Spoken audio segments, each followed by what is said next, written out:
The Parmesan souffle was perfect when my stepmother walked into my restaurant, waving a health inspection report like a victory flag.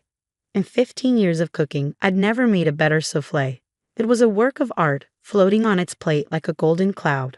I watched Isabella's stilettos click across my immaculate floor as I gently positioned micro-herbs on top of my masterpiece. Health code violations, she announced loudly enough for the remaining lunch customers to hear. How embarrassing for you, Emma. Your father would be devastated to see his restaurant like this. I carefully placed the souffle on the pass.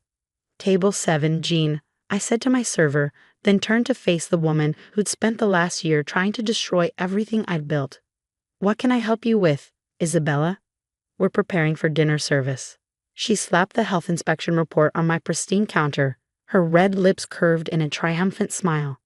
Oh, I doubt you'll need to worry about dinner service. Not after this gets posted on every review site in Chicago. She tapped one manicured nail against the paper. Improper food storage, inadequate hand-washing facilities, evidence of pest infestation. It's quite the list. I studied her designer outfit, Channel, this time probably bought with my father's money, and thought about the USB drive hidden in my office safe upstairs. That's thoughtful of you, I said mildly, getting the word out like that. My calm reaction clearly threw her. Isabella had expected tears, panic, maybe even begging. Instead, she got professional courtesy and a small smile as I continued plating dishes for the few remaining lunch customers. You don't seem to understand the severity of the situation, she snapped, leaning across my counter. This is it, Emma, the end of your little fine dining experiment. Just like I promised would happen if you didn't sell me your shares. Ah, there it was, the real reason for her vindictive campaign against Maison. 6 months ago, my father had passed away, leaving me full ownership of the restaurant he founded 30 years ago. Isabella, his wife of barely 4 years, had been convinced the restaurant should be hers. After all, she'd been the one managing the books for the past 3 years, ever since Dad's health had started failing. What Isabella didn't know was that I'd seen this coming long before Dad died. I'd watched her manipulate him, isolate him from family and friends, position herself to take control of his legacy. But Dad had been smarter than she'd realized. He'd seen through her act in his final months, though he kept that knowledge to himself. Your father was worried about you, she continued, examining her perfect nails. He told me you weren't ready for the responsibility of running a Michelin-starred restaurant. That's why he made me executor of his estate. I bit back a laugh. If she only knew about the conversations Dad and I had in the hospital, about the plans we'd put in motion together. I appreciate your concern, I said, turning to check on my next souffle. Will you be staying for lunch? The black truffle version is particularly good today. You're not listening, she snapped, her composed facade cracking slightly. This report is real. The violations are documented. You're done. I looked up from my careful work. Oh, I'm listening, Isabella. I just think you might be missing something important. What's that supposed to mean? It means that sometimes people see what they want to see. They don't look deeper, don't question why things fall into place so conveniently. She straightened up, smoothing her designer blazer. Are you suggesting something improper about the health inspection? Because I assure you it was completely legitimate. Of course it was, I agreed. Just like the last 3 anonymous complaints about food safety. Just like the sudden cancellations of our private dining contracts. Just like the mysterious negative reviews that all seem to use the same phrasing. A flush crept up her neck, but she maintained her superior smile. Sounds like you're just not very good at running a restaurant. I set my whisk down carefully. You know what's interesting about pattern recognition, Isabella? Once you start looking for certain behaviors, they become very easy to document, very easy to track. What are you babbling about? Nothing important, I said, returning to my prep work. Just thinking out loud. Will there be anything else? As I said, we're preparing for dinner service. She stood there for a moment longer, clearly thrown by my lack of distress. Finally, with a dismissive wave, she turned to leave. Enjoy your last few days in business, Emma. Maybe next time you'll learn to respect your elders. As the door closed behind her, my sous chef, Sophie, emerged from the kitchen. She bought it? I nodded, pulling out my phone to send a quick text. It's done. She took the bait. Sophie grinned, retrieving a small device from under the counter, the camera that had recorded every second of Isabella's visit. Perfect timing, too, right after we finished installing the new equipment. I glanced around my restaurant, at the state-of-the-art kitchen visible through the open design, the immaculate dining room, the gleaming surfaces that had passed every legitimate health inspection with flying colors. Isabella thought she was so clever, arranging for a fraudulent inspection during our scheduled renovation week. She had no idea that every violation in that report was about to become evidence in a much larger investigation. My phone buzzed with a response from Rachel, my lawyer. Report received. Meeting in 1 hour with the investigators. I turned to Sophie, who'd been more than just a chef through all of this. She'd been my partner in an elaborate sting operation, ready for phase 2. She nodded, already heading back to the kitchen. Been ready for months. Time to show her what real restaurant management looks like. Isabella thought she'd finally won, thought she found a way to force me out of the restaurant she coveted. She had no idea that every move she'd made had been anticipated, documented, and woven into a case that would make her health inspection scheme look like a minor footnote. Because while she'd been focused on destroying my restaurant, I'd been quietly building something much bigger, something that would not only protect my business but expose years of fraud that went far beyond a fake health report. Dad had taught me well. Sometimes you have to let your opponent think they're winning before you show them how thoroughly they've lost. 2 hours later, I sat in Rachel's downtown office, watching as she laid out documents across her conference table. District Attorney Michael Thompson and FBI Agent Lisa Chen sat across from us, reviewing the evidence we gathered over the past 6 months. The health inspection report was the final piece we needed, Rachel said, adding today's recording to the pile. Isabella didn't just arrange a fraudulent inspection. She actively spread false information about a licensed business with the intent to cause harm. That's just the beginning, Agent Chen added, pulling up files on her laptop. Once we started looking into her activities, we found a pattern going back years. The wine import business she started 3 years ago. It's been laundering money for her real operation. I nodded, remembering how Dad had first become suspicious. He'd noticed discrepancies in the wine inventory. Expensive bottles were being sold for cash, but the stock never seemed to decrease significantly. Exactly, Michael said. Your father's notes were invaluable. He documented everything once he realized what was happening, but he knew confronting her directly would be dangerous. That's why he reached out to us. The truth was, Dad had done more than just reach out. In his final months working with the FBI, he'd helped set up an elaborate trap. One that Isabella had walked right into, her greed and vindictiveness making her blind to the signs. Show her the footage, Rachel suggested. Agent Chen turned her laptop around. On the screen, security camera feed showed Isabella's wine shop after hours, well-dressed customers entering through the back door, leaving with more than just bottles of wine.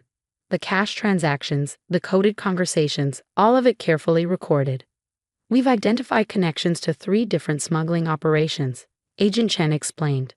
The wine business was just a front. The real business was happening in the storage room. And the restaurant? I asked, though I already knew the answer. That's where it gets interesting, Rachel said, pulling out another file. Your father's will wasn't just about inheritance. By leaving you the restaurant, he ensured that Isabella couldn't move or hide her operation without raising suspicion. He knew she'd try to force you out instead. Which is exactly what she's been doing, Michael added. The false complaints, the sabotaged contracts, and now this fraudulent health inspection. It's all part of a documented pattern of harassment. I thought about all the times Isabella had come into my restaurant over the past 6 months, making snide comments about my little cooking hobby, and how I was wasting prime real estate. Every visit had been recorded, every threat documented. What about the health inspector? I asked, the one who wrote the report. Agent Chen smiled. Already in custody. He rolled over on Isabella immediately, gave us details about other businesses she's targeted. Turns out our stepmother has quite a reputation for making problems disappear for the right price and making problems appear for people who get in her way. I added, remembering all the small businesses that had mysteriously failed after crossing paths with Isabella. We're ready to move, Michael said, checking his watch. The warrants are signed. We'll hit the wine shop during her afternoon private tasting session. I glanced at my phone. Isabella had just posted another scathing review of my restaurant, complete with photos from the fraudulent inspection. Her timing couldn't have been better. What do you need from me? I asked. Just keep doing what you're doing, Rachel advised. Run your restaurant, maintain your standards. Let her think she's winning.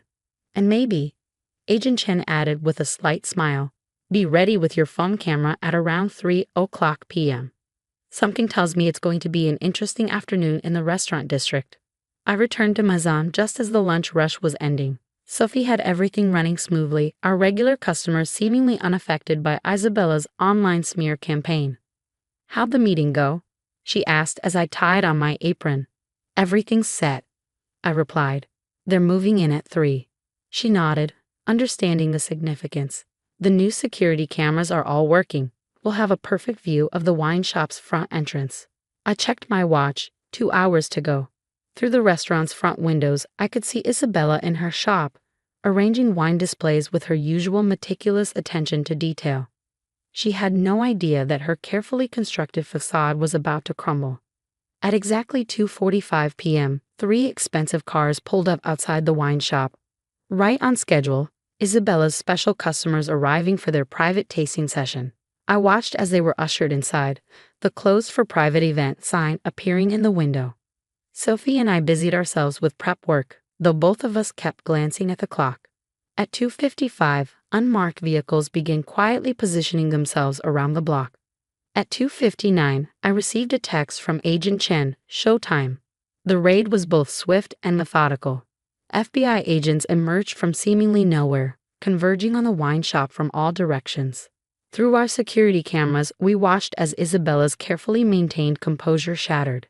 She tried to run, of course, but she'd forgotten one crucial detail about the building's layout. Something I'd learned from studying Dad's old blueprints. The back exit she thought was her escape route had been sealed off during a renovation years ago. The door she kept unlocked led to a storage room. The look on her face as they led her out in handcuffs was almost worth everything she put us through. Almost. Emma, she shrieked, spotting me standing in my restaurant doorway. What did you do? I didn't do anything, Isabella, I replied calmly, my phone recording everything. I just ran my restaurant. You're the one who decided to run something else. Her face contorted with rage. Your father would be ashamed of you. After everything I did for this family. Everything you did. I cut her off. You mean like isolating him from his friends? Manipulating his business decisions? Using his wine cellar as a front for your smuggling operation? She went pale. You can't prove any of that. Actually, Agent Chen said, appearing beside her, we can prove all of it. Your husband was very thorough with his documentation before he died. Isabella's carefully maintained facade crumbled completely. Robert, he knew. He knew everything, I said quietly. He just wanted to make sure you couldn't hurt anyone else once he was gone. As they led her to the waiting vehicles, local news crews began arriving, tipped off by an anonymous source about a major smuggling bust in the upscale restaurant district. Isabella's attempt to destroy my restaurant's reputation was about to backfire spectacularly. The aftermath of Isabella's arrest unfolded like a carefully choreographed performance. By evening, every major news outlet in the city was running the story. Upscale wine shop owner arrested in smuggling sting. The health inspection report she'd been so proud of was now just another piece of evidence showing her pattern of harassment and fraud. But the real revelations were just beginning. The day after the raid, I received a call from Agent Chen. You need to come down to the office. There's something you should see. In the FBI's evidence room, boxes of documents and electronic records from Isabella's wine shop told a story far darker than even we had suspected. The smuggling operation was just the tip of the iceberg. We found evidence linking her to at least 6 failed businesses in the area, Agent Chen explained, spreading photographs across the table. All competitors to her wine shop, all forced out through similar methods. Fraudulent inspections, sabotage contracts, staged health code violations. Just like what she tried to do to you. Exactly, she pulled out a file marked Robert Chen. Personal. Your father wasn't just documenting her current activities. He found evidence of similar operations going back 15 years, across 3 different states. I sat down heavily, the full weight of what Dad had uncovered hitting me. She's done this before. Multiple times, Rachel confirmed, joining us with more files.